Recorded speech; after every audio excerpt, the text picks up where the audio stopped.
Halo, selamat pagi pemirsa. Kami hadir kembali dalam News Pagi melengkapi informasi Anda pada pagi hari ini. Selain 3 berita utama tadi, kami juga telah menyiapkan sejumlah informasi menarik lainnya. Bersama saya Yasmin Atania. Dan saya Camar Henda. Inilah News Pagi selengkapnya.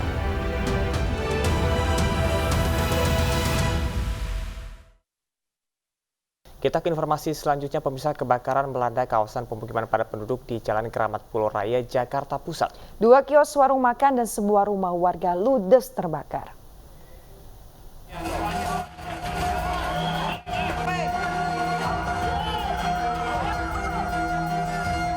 Kobaran api dengan cepat melahap bangunan di Jalan Keramat Pulau Raya, Senen, Jakarta Pusat, Senin siang.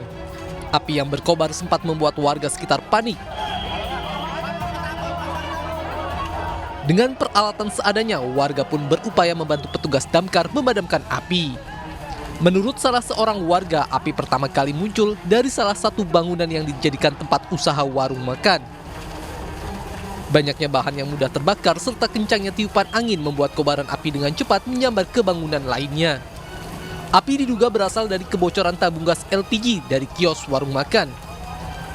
Awalnya tadi pas saya lihat kecil. Dari mana, Bu? Dari warung maknya. Dari warung maknya.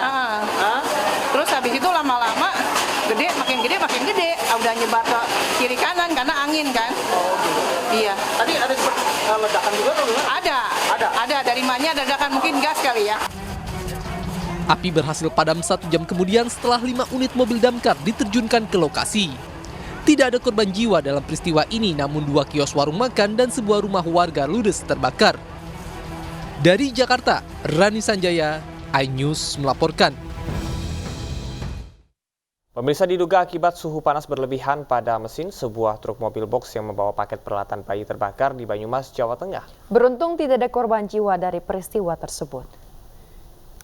Halo, bakaran, Bro. Pak, Bro. Apa sih paketan apa? Ekspedisi apa?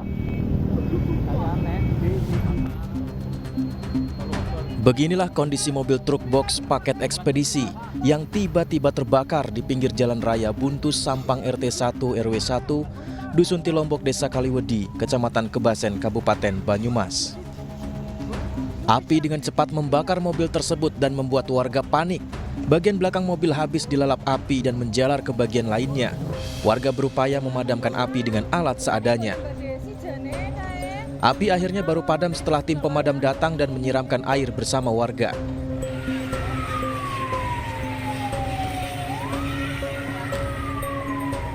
Usai dipadamkan, paket-paket perlengkapan bayi yang dibawa truk ekspedisi tersebut berhamburan keluar.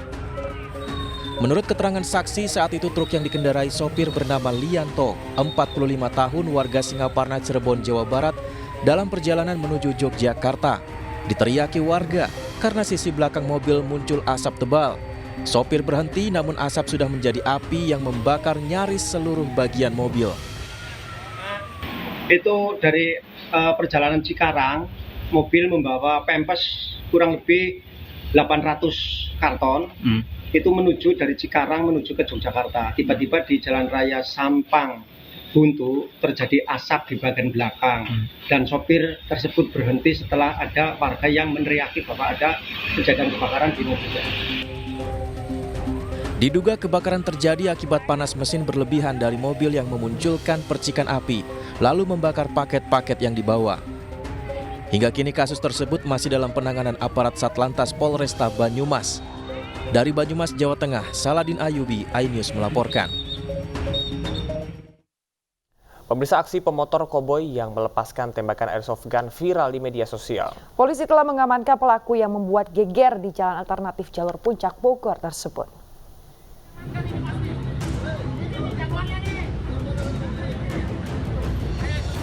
Seorang pemotor terlibat adu mulut dengan pengendara lain. Bahkan salah satu pemotor melepaskan tembakan airsoft gun. Aksi pemotor koboi ini terjadi karena pemotor lain saling serobot jalur. Di tengah kemacetan yang terjadi di jalur alternatif menuju puncak melalui Jalan Bukit Pelangi, Cijayanti, Gunung Gelis, Kabupaten Bogor, Jawa Barat. Pria berinisial ID ini sempat mengaku-ngaku sebagai anggota Koramil di Kramat Jati, Jakarta Timur. Namun pelaku tidak bisa menunjukkan identitas sebagai prajurit TNI. Berdasarkan keterangan polisi, pelaku merupakan karyawan swasta. Penyalahgunaan ya terkait dengan airsoft gun yang dilakukan oleh inisial ID, yaitu dengan cara menembakkan ke atas airsoft gun. Nah, diduga pelaku ini melakukan hal tersebut karena adanya keributan di depan, yaitu adanya bis yang sedang parkir dengan tujuan agar cepat lancar jalan tersebut.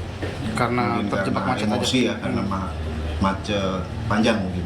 Dengan ini ingin menyampaikan permohonan maaf kepada keluarga besar anggota 234 SC Kota Bekasi dan juga rekan-rekan media, bahwasanya atas kesalahan saya yang saya lakukan di jalan ke arah Bukit Pelangi, saya dengan sadar diri menembakkan senjata jenis airsoft gun ke atas di keramaian keluarga. Saya mengakui perbuatan saya itu salah. Dengan ini saya mohon maaf juga kepada anggota TNI semuanya. Saya sudah mengaku anggota Polres Koramil Keramat Jati. Akibat perbuatannya, pemotor koboi dibawa ke Polsek Babakan Madang untuk menghindari keributan.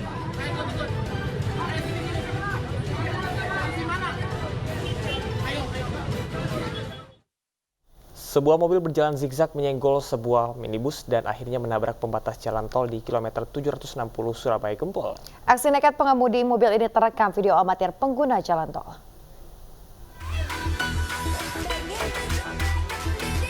Inilah rekaman video amatir seorang pengguna jalan tol yang menunjukkan sebuah mobil menyenggol minibus dan menabrak pembatas jalan di tol kilometer 760 Surabaya Gempol arah Porong menuju Japanan.